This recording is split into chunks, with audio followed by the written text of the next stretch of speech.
আসসালামু আলাইকুম। আমি Mohammad Al Amin Talukdar, deputy general manager, investment corporation of Bangladesh. আজকে আমরা এন্টারপ্রেনারশিপ সাপোর্ট ফান্ড বা ইএসএফ সম্পর্কে আলোচনা করব। তার আগে ফান্ডটি প্রবর্তনের পটভূমি উল্লেখ করা প্রয়োজন বলে মনে করি।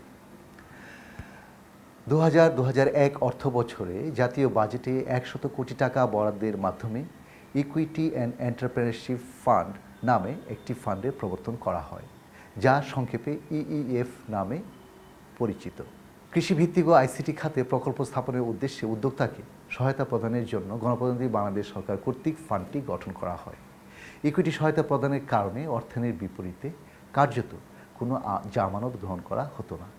ফলশ্রুতিতে ফান্ডের অর্থ পুনঃচক্রায়ন ব্যাহত হচ্ছিল। এ প্রেক্ষাপটে ইএফ অনুসৃত নীতিমালার দুর্বলতাসমূহ চিহ্নিত করে বিকল্প পদ্ধতিতে ইএফ এর লক্ষ্য ও উদ্দেশ্যকে বাস্তবায়নের জন্য ইকুইটি মডেলের পরিবর্তে সহনীয় মাত্রায় সুদ হার সম্বলিত ঋণ মডেল প্রবর্তনের বিষয়টি বিবেচনা করা হয়, যার বাস্তবায়িত রূপ হচ্ছে এন্টারপ্রেনারশিপ সাপোর্ট ফান্ড বা সংক্ষেপে ইএসএফ। এই সংক্রান্ত নীতিমালাটি সরকারি অর্থ মন্ত্রণালয় কর্তৃক অনুমোদনের পর বাংলাদেশ ব্যাংক কর্তৃক গত 5 আগস্ট 2018 তারিখে ইএফ সার্কুলার 35-এর মাধ্যমে জারি করা হয়েছে। সরকারের সাথে সম্পাদিত এজেন্সি এগ্রিমেন্ট বলে বাংলাদেশ ব্যাংক 2001 সাল হতে ইএফ এর সার্বিক ব্যবস্থাপনার দায়িত্ব পালন করে আসছিল।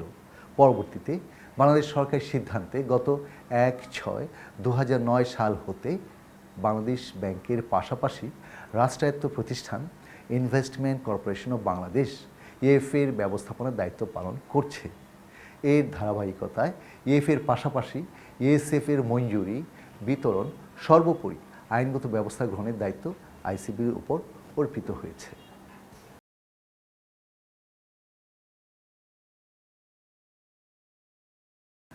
ইএসএফ গঠনের অন্যতম লক্ষ্য হচ্ছে ঝুঁকিপূর্ণ কিন্তু সম্ভাবনাময় খাদ্য প্রক্রিয়াজাতকরণ ও কৃষিভিত্তিক খাতে নতুন উদ্যোক্তা সৃষ্টি, বিনিয়োগ বৃদ্ধির জন্য দেশের শিক্ষিত বেকার ও কর্মক্ষম যুবক শ্রেণীকে উদ্যোক্তা হতে উৎসাহ প্রদান, কর্মসংস্থানের সুযোগ সৃষ্টি, দেশে আর্থ-সামাজিক উন্নয়ন তথা সামগ্রিক অর্থনৈতিক উন্নয়ন, বাংলাদেশে আইসিটি খাতের প্রসার, শিক্ষিত জনগোষ্ঠীকে আইসিটি খাতের সাথে সম্পৃক্তকরণ, এছাড়া বিশ্ব তথ্য প্রবাহে বাংলাদেশের অংশগ্রহণে সহায়তা প্রদান।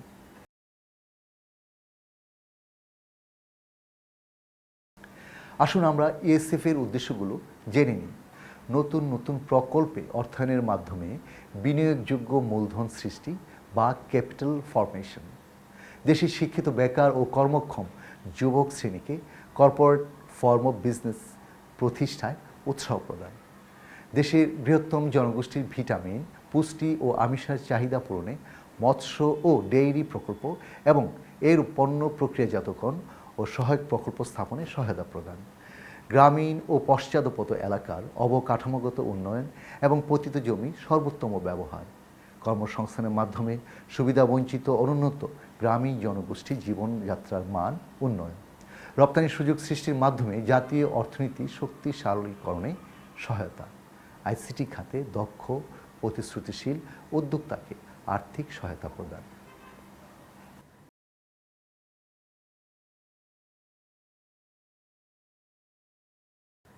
এবার ইএসএফ হতে ঋণ সহায়তা প্রদানযোগ্য প্রকল্পের বিষয়ে আলোচনা করব। ইএসএফ হতে ঋণ প্রদানের উদ্দেশ্যে প্রচলিত ও অপ্রচলিত লাভজনক এবং সম্ভাবনাময় প্রকল্প চিহ্নিত করা হয়েছে, যেমন উচ্চ ফলনশীল শস্যের বীজ উৎপাদন, টিস্যু কালচারের মাধ্যমে আলু বীজ, ফুল ও ফলের চারা, ফুল চাষ, অটোমেটিক রাইস মিল, মাশরুম চাষ, individual quick frozen fish processing plant স্থাপন, নিরাপদ শুটকি উৎপাদন, মৎস্য চাষ, চিংড়ি চাষ, কুমিরের খামার, মৎস্য প্রাণী সম্পদ, হাঁস মুরগির খাবার উৎপাদন প্রকল্প, দুগ্ধ প্রক্রিয়াজাতকরণ প্ল্যান্ট, ডিম প্রক্রিয়াজাতকরণ প্ল্যান্ট, আধুনিক কসাইখানা সহ মাংস প্রক্রিয়াজাতকরণ প্ল্যান্ট, হাঁস মুরগির ডিম থেকে বাচ্চা উৎপাদন, ফল ও শাকসবজি প্রক্রিয়াজাতকরণ ও সংরক্ষণ, ফলের জুস, জ্যাম, জেলি, আচার, সস ইত্যাদি উৎপাদন, মৌমাছি চাষ ও মধু প্রক্রিয়াজাতকরণ, দুগ্ধ খামার ও বায়োগ্যাস উৎপাদন, কর্নফ্লেক্স উৎপাদন, কাঁকড়ার হ্যাচারি ও কাঁকড়ার চাষ, উন্নত জাতের সার হতে কৃত্রিম উপায়ে শুক্রাণু সংগ্রহপূর্বক প্রক্রিয়াজাতকরণ ও বাজারজাতকরণ, মূল্য সংযোজিত মৎস্যজাত খাদ্য উৎপাদন, তৈলবীজ প্রক্রিয়াকরণ, টার্কি পালন, টার্কি ডিম থেকে বাচ্চা উৎপাদন, সেমি ইন্টেন্সিভ অ্যাকোয়াকালচার ইত্যাদি।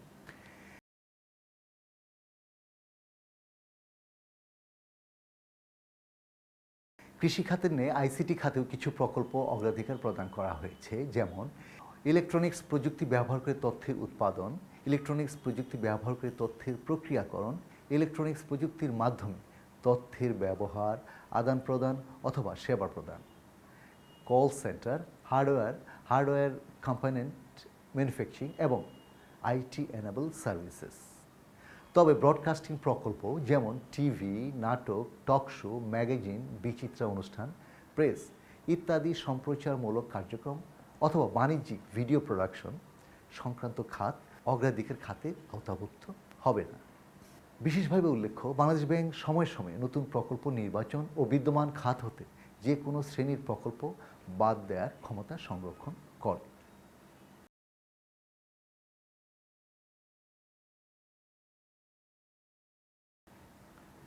আসুন আমরা এখন জেনে নিই মোট প্রকল্প ব্যয় ও ঋণ সহায়তার পরিমাণ। খাদ্য প্রক্রিয়াজাতকরণ ও কৃষিভিত্তিক খাতে প্রকল্প ব্যয় সর্বনিম্ন ৮০ লক্ষ টাকা হতে সর্বোচ্চ ৫ কোটি টাকা এবং যন্ত্রপাতি নির্ভর প্রকল্পের ক্ষেত্রে সর্বোচ্চ প্রকল্প ব্যয় ১২ কোটি টাকা পর্যন্ত। তথ্য ও যোগাযোগ প্রযুক্তি প্রকল্পের জন্য সর্বনিম্ন প্রকল্প ব্যয় ৫০ লক্ষ টাকা এবং সর্বোচ্চ প্রকল্প ব্যয় ৫ কোটি টাকা। সময়ে সময়ে প্রকল্পের ব্যয় বিদ্যমান, এই সীমা হ্রাস বৃদ্ধি হতে পারে। জেনে নিই ইএসএফ সংশ্লিষ্ট প্রকল্পের অর্থায়ন কাঠামো। উদ্যোক্তার ইকুইটি এবং ঋণ সহায়তার অনুপাত হবে ৫১:৪৯। তবে ক্ষেত্র বিশেষ ঋণ সহায়তার এ পরিমাণ ৪৯%-এর চেয়ে কমও হতে পারে। মোট প্রকল্প ব্যয়ের ৫১% উদ্যোক্তা কর্তৃক বিনিয়োগের পর ইএসএফ হতে মঞ্জুরিকৃত ঋণের অর্থ কিস্তিতে বিতরণ করা হবে। ব্যাংক ঋণ সহ প্রকল্প প্রস্তাব ইএসএফ ঋণ সহায়তার জন্য বিবেচনা করা হবে না। ইএসএফ ঋণের বৈশিষ্ট্য, অর্থ বিতরণ পদ্ধতি জেনে রাখা জরুরি। ইএসএফ ঋণের মেয়াদ হবে সর্বোচ্চ ৮ বছর। সরল সুদে ঋণের সুদহার হবে ২%। প্রকল্পের ধরন ও বাস্তবায়নের অগ্রগতি বিবেচনায় নিয়ে মঞ্জুরিকৃত ঋণের অর্থ ন্যূনতম ৩টি কিস্তিতে এবং সর্বোচ্চ 5টি কিস্তিতে ছাড় করা হবে। তবে একক কিস্তির পরিমাণ কোনো ক্রমেই মোট ঋণের 40%-এর অধিক হবে না। প্রতিটি কিস্তির অর্থ পূর্ববর্তী কিস্তিতে ছাড়কৃত অর্থের সৎ ব্যবহার নিশ্চিত হয়ে অর্থ ছাড় করা হবে। প্রয়োজনীয় নিয়মাচার পরিপালনপূর্বক ঋণ গ্রহীতা কোম্পানি ব্যাংক হিসাবে ঋণের অর্থ প্রদান করা হবে।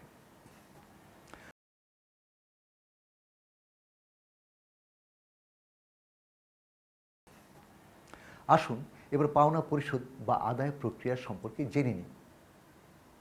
প্রকল্পের অনুকূলে প্রথম কিস্তির অর্থ বিতরণের পর প্রথম 4 বছর মরাটোরিয়াম বা গ্রেস পিরিয়ড এবং পরবর্তী 4 বছর মোট 8টি ষান্মাসিক কিস্তিতে ঋণের অর্থ পরিশোধযোগ্য। কিস্তি ছাড়ের তারিখ হতেই বিতরণকৃত ঋণের উপর সুদ হিসাব করে এবং আসল ও সুদ সমন্বয় করে কিস্তির পরিমাণ নির্ধারিত হবে। নির্ধারিত সময়ে কিস্তির অর্থ পরিশোধে ব্যর্থ হলে অতিরিক্ত 2% হারে দণ্ডসুদ আরোপ করা হবে। মরাটোরিয়াম বা গ্রেস পিরিয়ডের মধ্যেও ঋণের অর্থ পরিশোধ করা যাবে। প্রচলিত নিয়মে কোম্পানি উদ্যোক্তার তথ্য বাংলাদেশ ব্যাংকের ক্রেডিট ইনফরমেশন ব্যুরো বা সিএবিতে প্রেরণ করা হবে। প্রথম কিস্তি বিতরণের সর্বোচ্চ 1 বছর 6 মাসের মধ্যে ঋণের সম্পূর্ণ অর্থ গ্রহণপূর্বক প্রকল্প বাস্তবায়ন সম্পন্ন করতে হবে। ব্যর্থতায় মেয়াদ পূর্তির পূর্বেই উদ্যোক্তাকে গৃহীত ঋণ সুদসহ ফেরত প্রদান করতে হবে। উদ্যোক্তার ব্যর্থতার কারণে যে কোনো পর্যায়ে ঋণের সমুদয় পাওনা কলব্যাক করা যাবে।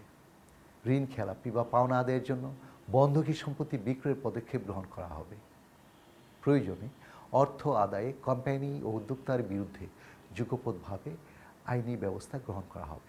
ইএসএফ মঞ্জুরিপ্রাপ্ত প্রকল্প চলতি মূলধন ঋণ বা ওয়ার্কিং ক্যাপিটাল গ্রহণ করতে পারবে। ইএসএফ ঋণ মঞ্জুরির জন্য প্রকল্পের জন্য ওয়ার্কিং ক্যাপিটাল বা চলতি মূলধন বরাদ্দ থাকলেও শুধুমাত্র মূলধনী যন্ত্রপাতি নির্ভর প্রকল্প চলতি মূলধন ঋণের জন্য অনাপত্তি চাইতে পারবে। এক্ষেত্রে চলতি মূলধন ঋণ গ্রহণের অনাপত্তির চেয়ে আইসিবির নিকট আবেদন করতে হবে। ঋণের বিপরীতে আইসিবির নিকট বন্ধকীকৃত সম্পত্তি বহির্ভূত অন্য কোনো সম্পত্তি জামানত রেখে চলতি মূলধন ঋণ গ্রহণ করা যাবে। কোনো প্রকল্পের অনুকূলে মঞ্জুরিকৃত সমুদয় অর্থ ছাড়করণ এবং প্রকল্পের বাণিজ্যিক উৎপাদন কার্যক্রম শুরুর পর চলতি মূলধন ঋণের বিষয় বিবেচনা করা হবে। আইসিটি খাতভুক্ত প্রকল্পের ক্ষেত্রে চলতি মূলধন ঋণ গ্রহণের আবেদন গ্রহণযোগ্য হবে না।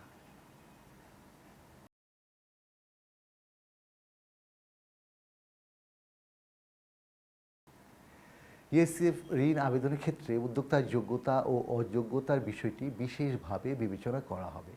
বিবেচ্য বিষয়গুলো হলো, উদ্যোক্তাকে অবশ্যই বাংলাদেশের প্রাপ্তবয়স্ক নাগরিক হতে হবে, ব্যাংক হিসাবধারী ও কর প্রদানকারী হতে হবে এবং কর বিবরণী আইটি 10B-তে বর্ণিত সম্পত্তি শুধুমাত্র তার আর্থিক সামর্থ্যতা হিসেবে বিবেচনা করা হবে।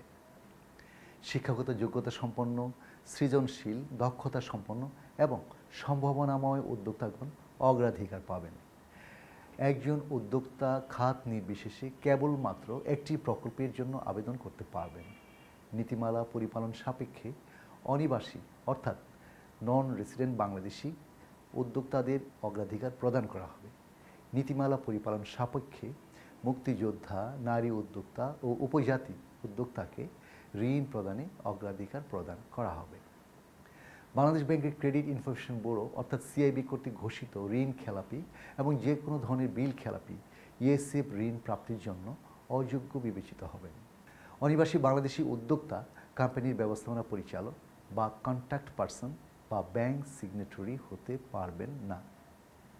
আইসিটি খাতে আবেদনকারীর অন্যান্য যোগ্যতার পাশাপাশি পরিচালকদের মধ্যে অন্তত 30% কম্পিউটার বিজ্ঞান বা আইসিটি বিষয়ে গ্র্যাজুয়েশন বা ডিপ্লোমা ডিগ্রি থাকতে হবে। তবে কল সেন্টারের ক্ষেত্রে এরূপ অভিজ্ঞতা সম্পন্ন 20% উদ্যোক্তা গ্রহণযোগ্য হবে অথবা কম্পিউটার সংশ্লিষ্ট খাতে ন্যূনতম 3 বছর ব্যবসায়িক অভিজ্ঞতা থাকতে হবে।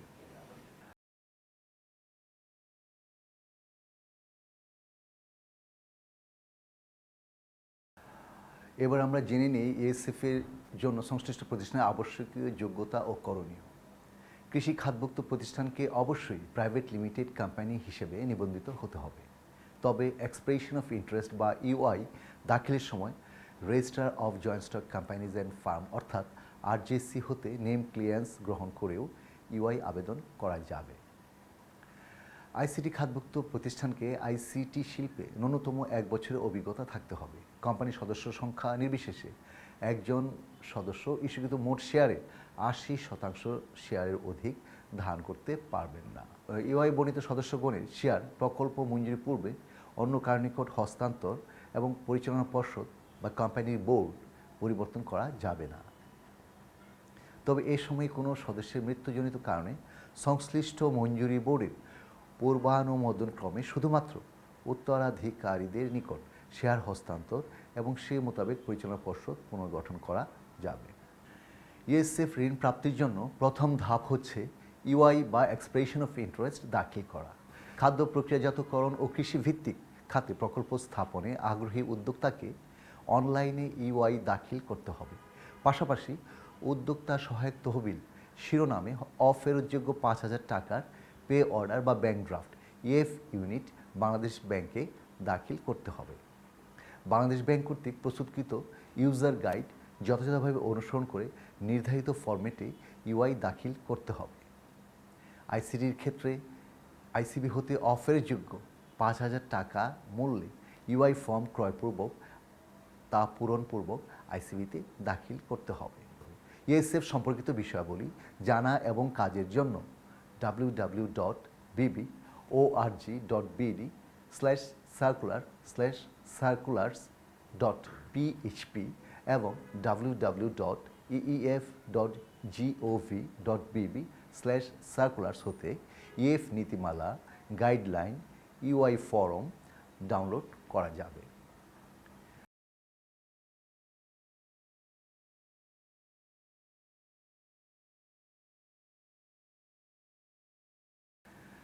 এছাড়া সরাসরি ইউআই দাখিল করার ক্ষেত্রে কিছু আবশ্যকীয় কাগজপত্র বা দলিল আদি ফটোকপি সংযুক্ত করতে হবে, যেমন খাদ্য প্রক্রিয়াজাতকরণ ও কৃষিভিত্তিক প্রকল্পের ক্ষেত্রে আরজেসি হতে প্রাপ্ত name clearance certificate, bank draft বা পে অর্ডার, আইসিটি প্রকল্পের ক্ষেত্রে আরজিসি হতে প্রাপ্ত সার্টিফিকেট অফ ইনকর্পোরেশন, উদ্যোক্তাগণের পাসপোর্ট সাইজের সত্যায়িত রঙিন ছবি, স্বাক্ষরের scan copy, e TIN certificate, email address, mobile phone number, জাতীয় পরিচয়পত্র বা পাসপোর্ট। আয়কর বিভাগ কর্তৃক সত্যায়িত উদ্যোক্তাগণের সম্পদ ও দায়ের বিবরণী অর্থাৎ আইটি-10B, হাল নাগাদ বিদ্যুৎ বিল ও টেলিফোন বিল যদি থাকে। আইসিটি প্রকল্পের ক্ষেত্রে আয়কর বিভাগ কর্তৃক প্রত্যায়িত উদ্যোক্তাগণের আইটি-10B এবং সাথে আরজেএসসি হতে নিবন্ধন পরবর্তী বছর ভিত্তিক নিরীক্ষিত হিসাব বিবরণী।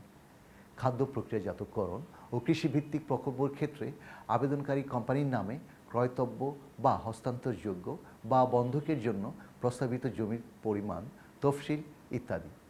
এছাড়া প্রকল্পের জন্য প্রস্তাবিত জমি পরবর্তীতে পরিবর্তন করা যাবে না।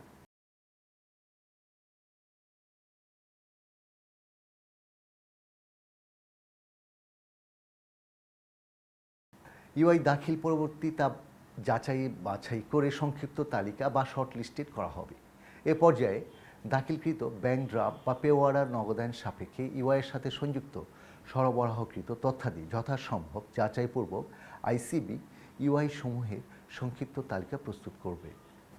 উদ্যোক্তাগণের কেওয়াইসি, যোগ্যতা, অভিজ্ঞতা, আর্থিক সক্ষমতা, পণ্য বিপণনের বিষয়ে তাদের পরিকল্পনা, মূল্যায়ন প্রতিবেদন ইত্যাদি যাচাইয়ের লক্ষ্যে উদ্যোক্তাগণের সরাসরি সাক্ষাৎকার গ্রহণ করা হবে। উদ্যোক্তার সাক্ষাৎকার এবং প্রকল্প সংশ্লিষ্ট অন্যান্য বিষয়াবলী সন্তোষজনকভাবে বিবেচিত হলে সংক্ষিপ্ত তালিকাভুক্তির বিষয়টি প্রকল্প প্রস্তাবনা বা প্রজেক্ট প্রপোজাল দাখিলের জন্য উদ্যোক্তাকে পত্র ও ইমেইল যোগে জানিয়ে দেওয়া হবে। কোনো ইউআই সংক্ষিপ্ত তালিকাভুক্তির জন্য বিবেচিত না হলেও তা অবহিত করা হবে। আইসিটি প্রকল্পের ক্ষেত্রে দাখিলকৃত ইউআই মূল্যায়ন নির্দেশিকা অনুযায়ী প্রাথমিকভাবে নাম্বারিং করা হবে এবং প্রয়োজনে প্রাপ্ত নম্বর ইউআই সমূহের সংক্ষিপ্ত তালিকা প্রস্তুত করা হবে এবং যথানিয়মে উদ্যোক্তাকে প্রয়োজনীয় পরামর্শ দেওয়া হবে।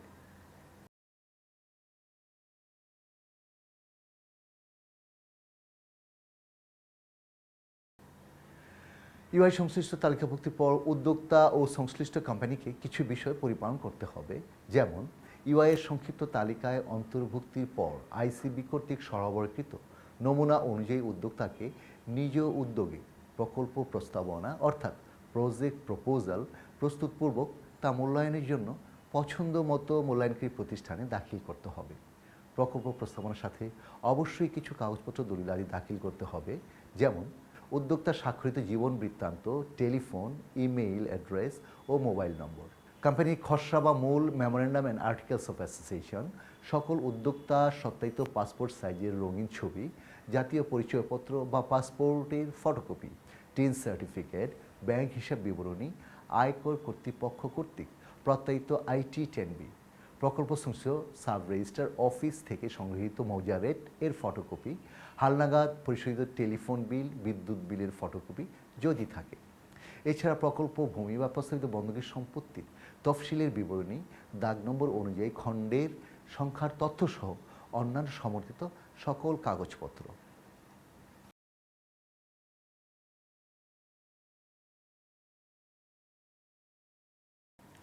মূল্যায়নকারী প্রতিষ্ঠান প্রকল্প প্রস্তাবনা অর্থাৎ প্রজেক্ট প্রপোজাল যাচাই বাছাই এবং প্রকল্পস্থল সহজীবন পরিদর্শনপূর্বক মূল্যায়ন করে মূল্যায়ন প্রতিবেদন অর্থাৎ প্রজেক্ট অ্যাপ্রাইজাল রিপোর্ট আইসিবিতে প্রেরণ করার পর ঋণ মঞ্জুরির প্রক্রিয়া আইসিবি শুরু করবে। কৃষিভিত্তিক প্রকল্পের ক্ষেত্রে প্রাপ্ত প্রকল্প মূল্যায়ন প্রতিবেদন সংশ্লিষ্ট প্রজেক্ট অ্যাপ্রাইজাল কমিটি পরীক্ষা নিরীক্ষাপূর্বক সিদ্ধান্ত গ্রহণ করবে। প্রজেক্ট অ্যাপ্রাইজাল কমিটি ঋণ মঞ্জুরির জন্য সংশ্লিষ্ট মঞ্জুরি বোর্ড বা স্যাংশন বোর্ড সভায় ঋণ মঞ্জুরির প্রস্তাব উপস্থাপন করবে এবং মঞ্জুরি বোর্ড সার্বিক বিষয় বিচার বিশ্লেষণপূর্বক ঋণ মঞ্জুরির বিষয়ে সিদ্ধান্ত গ্রহণ করবে। মঞ্জুরি বোর্ড কর্তৃক গৃহীত যে কোনো সিদ্ধান্ত উদ্যোক্তাকে পত্র বা ইমেইল যোগে অবহিত করা হবে।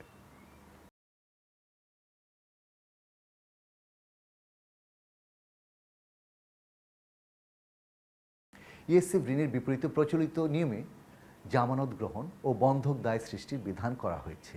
ইএসএফ ঋণ মঞ্জুরির বিপরীতে ঋণ গ্রহীতা কোম্পানির সকল স্থাবর অস্থাবর সম্পত্তি আইসিবির অনুকূলে নিবন্ধিত বন্ধক দায়বদ্ধ থাকবে। কোম্পানির স্থাবর অস্থাবর সম্পত্তি বন্ধক সৃষ্টির পাশাপাশি প্রত্যেক উদ্যোক্তা বা পরিচালককে গৃহীত ঋণের জন্য ব্যক্তিগত দায় গ্রহণ করে জামিননামা ও মুচিলেখা প্রদান করতে হবে। আইসিটি প্রকল্পের ক্ষেত্রে কোম্পানির নামে নিবন্ধিত জমি ফ্ল্যাট যদি থাকে আইসিবির অনুকূলে রেজিস্টার্ড মর্গেজ করতে হবে। যে সকল কোম্পানি নিজস্ব ফ্ল্যাট বা জমি নেই সেক্ষেত্রে উদ্যোক্তার ব্যক্তিগত গ্যারান্টি ও তৃতীয় পক্ষের গ্যারান্টি প্রদান করতে হবে।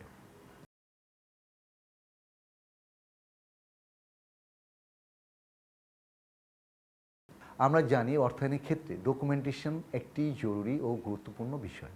ডকুমেন্টেশনের অংশ হিসেবে সকল প্রকল্পের ক্ষেত্রে অর্থ ছাড়পণের পূর্বে প্রকল্পের উদ্যোক্তাগণকে মঞ্জুরি পত্রের শর্তানুযায়ী প্রয়োজনীয় সকল কাগজপত্র দলিলাদি দাখিল করতে হবে। প্রচলিত নিয়মে আইসিবি ও উদ্যোক্তাকে প্রয়োজনীয় সকল ডকুমেন্টেশন কাজ সম্পন্ন করতে হবে।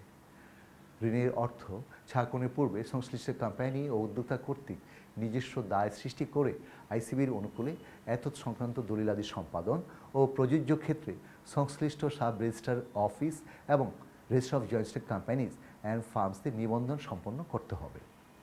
ঋণ সংশ্লিষ্ট জামানতাদি আইসিবিতে সংরক্ষিত থাকবে। সম্পাদন ও নিবন্ধনযোগ্য দলিলাদিগুলো হলো loan agreement, memorandum of deposit of title deeds, deed of mortgage, power of attorney, director's undertaking, director's guarantee, demand promissory note, memorandum of deposit of checks, deed of floating shares, deed of hypothecation, placing of director's shares, ICT প্রকল্পের ক্ষেত্রে প্রযোজ্য তৃতীয় পক্ষের guarantee এবং প্রযোজ্য অন্যান্য কাগজপত্র দলিলাদি।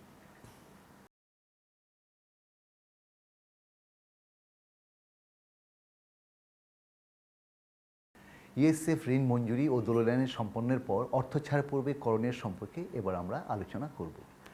প্রতিটি ক্ষেত্রে মঞ্জুরিপত্র ইস্যুর তারিখ হতে 6 মাসের মধ্যে কোম্পানির অনুকূলে প্রকল্প ভূমি, ফ্ল্যাট, রেজিস্ট্রেশন, নামজারিকরণ ও খাজনা প্রদান সংক্রান্ত সমুদয় কাজ সম্পন্ন করতে হবে।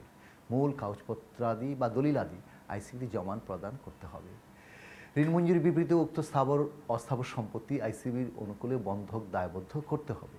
উদ্যোক্তা কর্তৃক মঞ্জুরিপত্র ইস্যুর তারিখ হতে 1 বছরের মধ্যে মোট প্রকল্প ব্যয়ের 51% প্রকল্পের ইকুইটি হিসেবে বিনিয়োগ সম্পন্ন করতে হবে।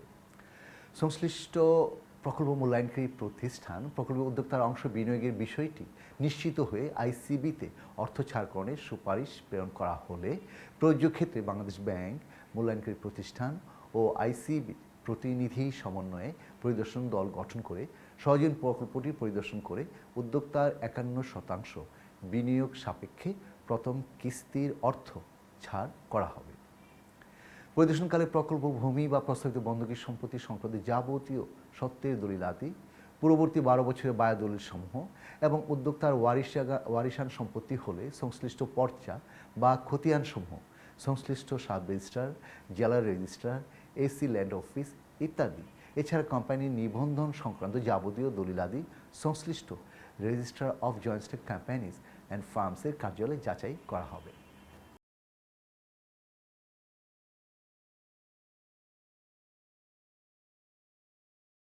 ইএসএফ ঋণ বিতরণের পর উদ্যোক্তা ও সংশ্লিষ্ট কোম্পানিকে আবশ্যকীয়ভাবে কিছু বিষয় পরিপালন করতে হবে, যেমন ঋণ সহায়তার প্রথম কিস্তি প্রাপ্তির 4 মাসের মধ্যে এবং অন্যান্য কিস্তির অর্থ পরবর্তী 14 মাস সময়ে বিনিয়োগ সম্পন্ন করার বিষয়টি নিশ্চিত করতে হবে। অনুমোদিত প্রকল্প ব্যয়ের অতিরিক্ত ব্যয় কোম্পানির উদ্যোক্তাগণকে নিজস্ব উৎস হতে বহন করতে হবে। ঋণ সহায়তা ভোগকালে প্রকল্পে কোনো সম্পদ বিক্রয় বা হস্তান্তর বা দায়বদ্ধ বা লিজ প্রদান করা যাবে না এবং আইসিবির পূর্বানুমোদন ব্যতিরেকে কোম্পানির সদস্যদের ধারণকৃত শেয়ার হস্তান্তর করা যাবে না। ইএসএফ ঋণ সহায়তা ভোগী কোম্পানি কোনো ব্যাংক বা আর্থিক প্রতিষ্ঠান বা অন্য কোনো প্রতিষ্ঠানের সাথে কোনো ঋণ চুক্তি, বিনিয়োগ চুক্তি বা সার্কুলার পরিপন্থী বা সামঞ্জস্যপূর্ণ কোনো চুক্তিতে আবদ্ধ হতে পারবে না। আইসিবির পূর্ব অনুমোদন ব্যতিরেকে কোম্পানির ব্যবস্থাপনার জন্য কোনো এজেন্ট নিয়োগ করা যাবে না। Company memorandum and articles of অ্যাসোসিয়েশনে কোনো রূপ পরিবর্তন করা যাবে না এবং কোনো ব্যক্তি বা কোম্পানিকে ঋণ দেওয়া যাবে না। আইসিবিকে অবহিত না করে ব্যবসায়িক ঠিকানা পরিবর্তন করা যাবে না। বাংলাদেশ ব্যাংক ও আইসিবি কর্তৃক পরিদর্শনের জন্য কোম্পানির হিসাব যথাযথভাবে সংরক্ষণ করতে হবে। নির্ধারিত ছকে প্রকল্পের ত্রৈমাসিক অগ্রগতি প্রতিবেদন এবং বৎসরান্তে পরবর্তী 4 মাসের মধ্যে কোম্পানির লিখিত স্থিতিপত্র ও লাভ ক্ষতির হিসাব মূল্যায়নকারী প্রতিষ্ঠানের মাধ্যমে আইসিবিতে দাখিল করতে হবে। প্রচলিত নিয়মানুসারে প্রকল্পের সকল সম্পত্তি অগ্নিকাণ্ড, বন্যা, ভূমিকম্প, দাঙ্গা, সাইক্লোন ইত্যাদির বিপরীতে বীমাকৃত থাকতে হবে। প্রতি 3 মাসে একটি সহ বছরে কমপক্ষে 4টি বোর্ড মিটিং, তন্মধ্যে প্রকল্পস্থলে ন্যূনতম 2টি এবং নিয়মিত বার্ষিক সাধারণ সভা আয়োজন করতে হবে। আবারও বলছি, ইএসএফ সম্পর্কিত বিষয়গুলি বিস্তারিত জানা এবং কাজের জন্য www.bb.org.bd/circulars/circulars.php এবং www.eef.gov.bb/circulars হতে ইএসএফ নীতিমালা, গাইডলাইন, ইউআই ফরম ডাউনলোড করা যাবে। আজকের মতো এখানেই শেষ করছি। সবাইকে ধন্যবাদ।